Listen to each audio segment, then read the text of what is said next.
Hello नमस्कार. कसे आहात सगळे? मी मस्त मजेत ना. तर चला, आज आपण CTET आणि महा TETसाठी काही महत्त्वाचे असे पॉईंट बघणार आहोत. त्यापैकी बघा, पहिला आहे भाषा कौशल्य. आता भाषा कौशल्य कोणकोणते? श्रवण कौशल्य, भाषण कौशल्य, वाचन कौशल्य आणि लेखन कौशल्य. ही चार काय आहेत? भाषा कौशल्य. आता श्रवण कौशल्य म्हणजे काय? ऐकून समजून घेण्याची क्षमता असते.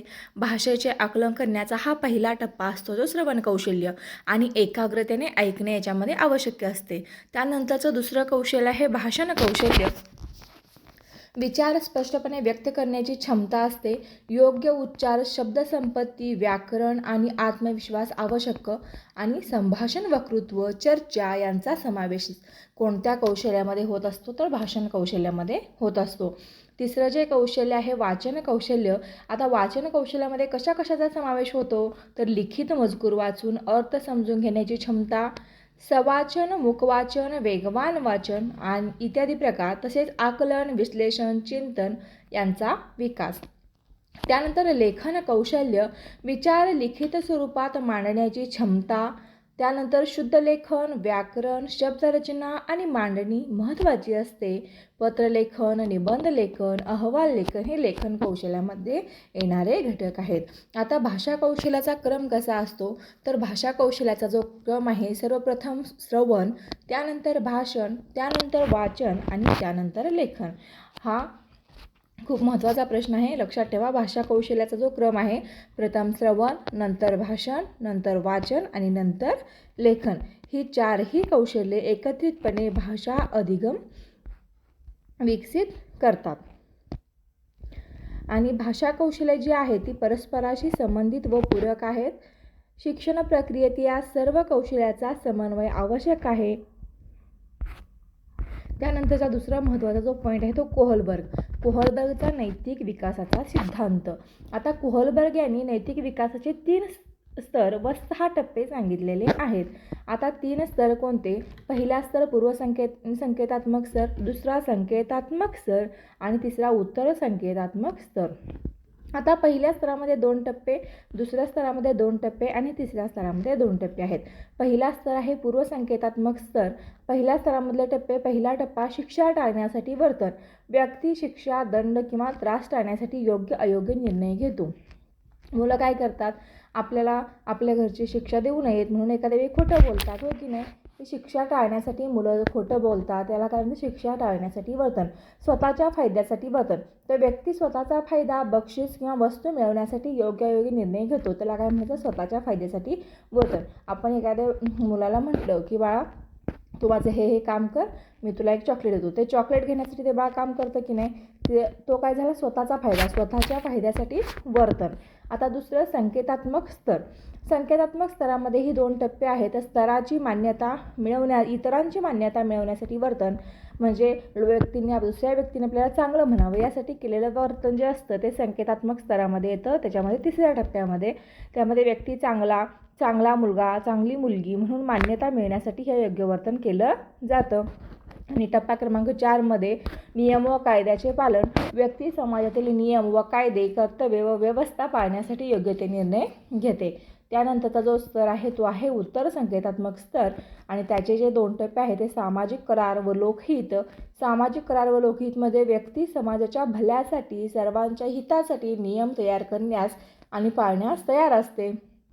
आणि टप्पा 6 आहे सार्वत्रिक नैतिक तत्वानुसार वर्तन.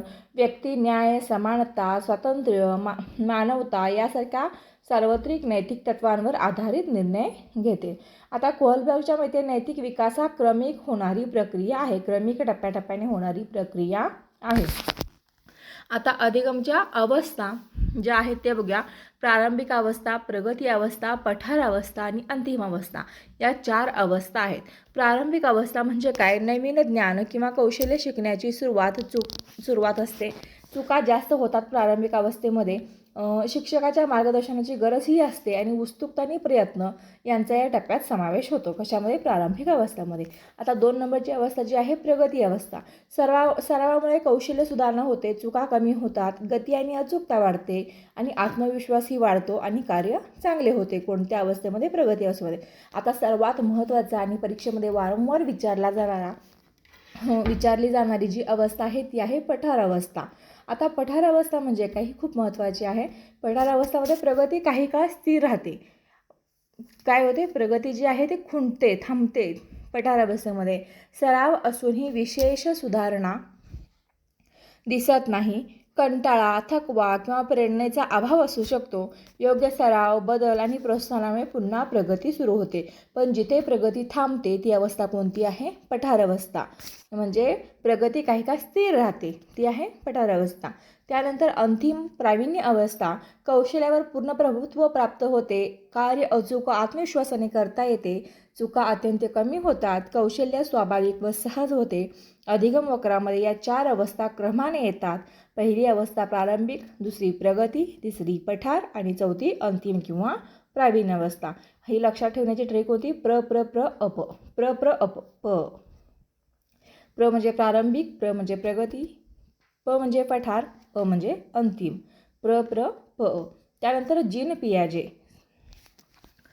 बघा, यांचा कोणता सिद्धांत आहे? जीन पियाजे यांचा संज्ञानात्मक विकास सिद्धांत आहे. जीन पियाजे हे स्विस मानसशास्त्रज्ञ होते. त्यांनी मुलांच्या बौद्धिक विकासाचा सिद्धांत मांडला.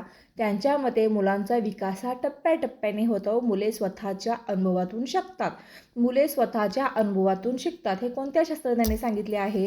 मुले स्वतःच्या अनुभवातून शिकतात हे जीन पियाजे या शास्त्रज्ञांनी सांगितलेले आहे. पहिली अवस्था संवेदना गतिशील अवस्था, 0 ते 2 वर्ष. वैशिष्ट्य काय आहे? मूल स्पर्श, आवाज, हालचाली यांच्या माध्यमातून परिसराची ओळख करून घेतो. वस्तू कायम असते ही जाणीव विकसित होते आणि कारण परिणाम संबंध समजतो.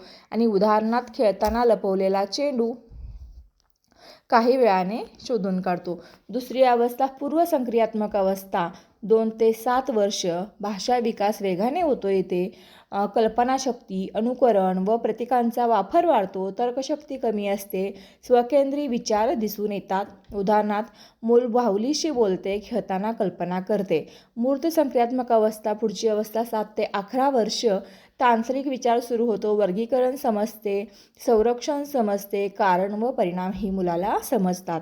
पाण्याचे प्रमाण, भांडे बदलले तरी तेवढेच आहे हे मुलाला 7 ते 11 वर्षामध्ये समजते.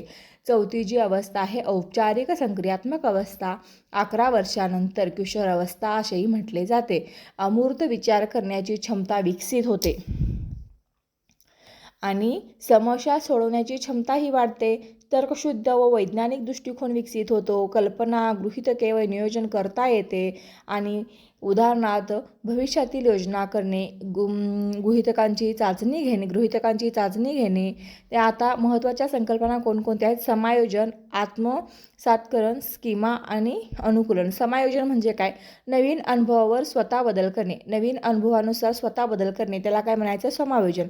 आत्मसातकरण म्हणजे काय? नवीन अनुभवांना विद्यमान स्कीमामध्ये सामावून गेले.